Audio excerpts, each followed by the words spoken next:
දැන් යන්නේ රසම රස බටර් කේක් එකක් හදන විදිය. ඔයාලා හැමෝම වගේ බටර් කේක් හදන්න දන්නවා. හැබැයි මේ වීඩියෝ එක බලන සමහර දෙනෙක් නොදන්න ටිප්ස් මම මේ වීඩියෝ එක අතරතුර කියලා දෙනවා.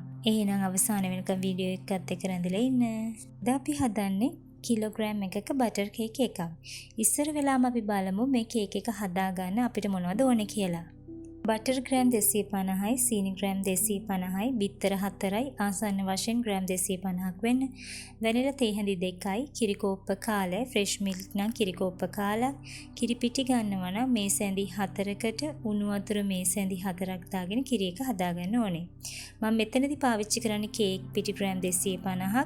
ඒ නිසා මම බේකින් පවුඩර් තේ හැඳි 1මාරක් දාලා මේ පිටි එක 3 පාරක් හොඳට හලා ගන්නවා. ඔයාලා පාන් පිටි පාවිච්චි කරනවා නම් මේකට බේකින් පවුඩර් තේ හැඳි 2ක් ගන්න ඕනේ. එතනදී ඉගෙන ගන්න පළවෙනි ටිප් එක තමයි බැටර් එකට අපි කෙලින්ම බේකින් පවුඩර් තේ හැඳි 1මාර එකතු කරන්නේ නැහැ. බේකින් පවුඩර් තේ හැඳි 1මාර අපි පිටි එකට දාලා, ඒ කියන්නේ අපි ගත්ත කේක් පිටි ග්‍රෑම් 250ට මේ බේකින් පවුඩර් තේ හැඳි 1මාර දාලා හොඳට 3 පාරක් හලා ගන්න ඕනේ. පිටි බේකින් පවුඩර් හොඳට මිශ්‍ර වෙන්න තමයි එහෙම කරන්නේ. කේක් මිශ්‍රණය දාගන්න අපි ඉස්සල්ලාම කේක් තැටිය සූදානම් කරගන්නවා. අද අපි හදන කිලෝග්‍රෑම් එකක කේක් බැටර් එක දාගන්න අඟල් 8ක විශ්කම්බේ තියෙන රවුම් තැටියක් හරි අඟල් 8ක දිග පළ තියෙන කොටු තැටියක් හරි මේ සඳ වලට භාවිතා කරන්න පුළුවන්. මේ තැටිය ඇතුළත ඒ වගේම ඇතුළත වටේට හොඳට බටර් ගාලා ඔයිල් පේපර් එකක් හරි පාර්ච්මන්ට් පේපර් එකක් හරි දාලා මේ විදිහට තැටිය සූදානම් කරගන්නවා. කේක් එක හදන්න කලින් අපි ඊගාවට කරගන්න ඕන වැදගත්ම දෙයක් තමයි oven එක ප්‍රීහීට් කරගන්න එක. මොකද්ද මේ ප්‍රීහීට් කරනවා කියලා කියන්නේ? ඕනම කේක් එකක් හදන්න කලින් කේක් එක බේක් වෙන උෂ්ණත්වය යටතේ කලින් විනාඩි 10ක් උණුසුම් කරගන්න ඕනේ. ඒක තමයි අපි oven එක ප්‍රීහීට් කරනවා කියලා කියන්නේ. අද කේක් එක බේක් කරන මේ oven එක ලිටර් 23යි. මේ ලිටර් 23ට අදාළ උෂ්ණත්වය සෙල්සියස් අංශක 150ක විනාඩි 10ක් මේ විදිහට මම ටයිමර් එක තියනවා ප්‍රීහීට් කරගන්න. ෆන්ක්ෂන් එක උඩ යට එලිමන්ට්ස් දෙකම රත් වෙන්න කේක් රැක් එක හරි මැදින් තමයි දාගන්න ඕනේ. ඔයාලා ළඟ තියෙන oven එකේ ලිටර් පරිමාව අනුව උෂ්ණත්වය සකස් කරගන්න දන්නේ නැත්නම් මම මේ පිළිබඳ වීඩියෝ එකක් කරලා තියෙනවා. ඒකත් නරඹලා ඔයාලට පුළුවන් මේ විදිහට ඔයාලගේ oven එක අදාළ උෂ්ණත්වයෙන් ප්‍රීහීට් කරගන්න. දැන් අපි බලමු කේක් බැටර් එක හදාගන්න විදිය.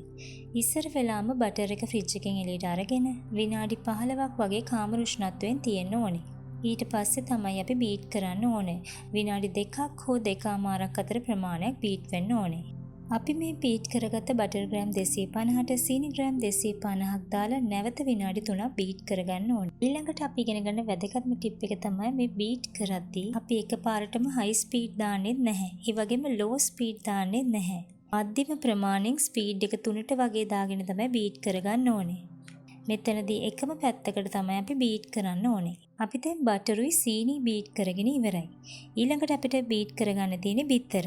හැබැයි අපි එකපාරටම මේ බටරුයි සීනි බීට් කරගත්ත බැටර් එකට මේ බිත්තර එකතු කරන්න යන්නේ නැහැ. මෙතන තුන්වෙනි ටිප් එක විදිහට අපි බිත්තර වලට වැනිලා තේ හැඳි 2 එකතු කරගන්නවා. ඊට පස්සේ තමයි මේ බිත්තර එක අර බැටර් එකට එකතු කරගන්නේ. ඒකට හේතුව තමයි මම තුන්වෙනි ටිප් එක විදිහට කියනවා බිත්තරවල පිලි රහට ගොඩක් අය කැමති නැහැ. මේ බිත්තරවල පිලි රහ නැතිව යනවා අපි වැනිලා තේ හැඳි 2 බැටර් එකට ඇඩ් කරන්නේ නැතුව මේ වැනිලා තේ හැඳි 2 අපි බිත්තර එකට තමයි එකතු කරගන්නේ. දැන් මේ විදිහට වැනිලා එකතු කරගත්ත බිත්තර වලින් එක බිත්තරයක් ගානේ දාලා විනාඩියක් වගේ අපි බීට් කරගන්නවා. මේ විදිහට බිත්තර එකින් එක දාලා තමයි අපි බීට් කරගන්න ඕනේ. එක බිත්තරයක් හොඳට බීට් වුණාට පස්සේ අනෙක් බිත්තරේ දාන්න ඕනේ. මේ විදිහටම බිත්තර 4 එකින් එක දාලා අපි බීට් කරගන්නවා. දැන් අපි බීට් කරගෙන ඉවරයි බටර් මේ වෙද්දි සීනි ඒ වගේම බිත්තර. දැන් අපිට ඊගාට ඉතුරුලා තියෙන්නේ පිටි සහ කිරි එක. මේ දෙක කොහොමද මේ බැටර් එකට එකතු කරන්නේ? අපි මේ පිටි දාලා නැවත බැටර් එක බීට් කරන්න යන්නේ නැහැ. ඒකට හේතුව තමයි මම හතරවෙනි ටිප් එක විදිහට ඔයාලට කියලා දෙනවා. මේ පිටිවල තියෙන ග්ලූටන් ඇක්ටිව් වෙලා කේක් එකට තද ගතියක් එන්න පුළුවන්. ඒ නිසා අපි පිටි දාලා නැවත මේක බීට් කරන්න යන්නේ නැහැ. ඒ නිසා අපි මේ බීට් කරගත්ත බැටර් එකට පිටි ඒ වගේම කිරි මාරුවෙන් මාරුවට දාලා ස්පැචුලා එකකින් පෙරලා ගැනීමක් සිදු කරනවා. අපි මේ විදිහට හදාගත්ත බැටර් එක තැටියට දාලා ස්පැචුලා එකකින් මේ විදිහට ෆ්ලැට් කරගන්න ඕනේ. දැන් මේ බැටර් එක දාපු තැටිය oven එකට දාන්න කලින් මේ විදිහට මේසයක් උඩ තියලා දෙතුන් පාරක් ටැප් කරගන්න ඕනේ.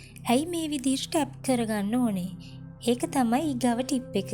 ඔයාලා දැකලා ඇති සමහර කේක් කැපුවාම ඒව ඇතුලේ හිල් වගේ පේනවා.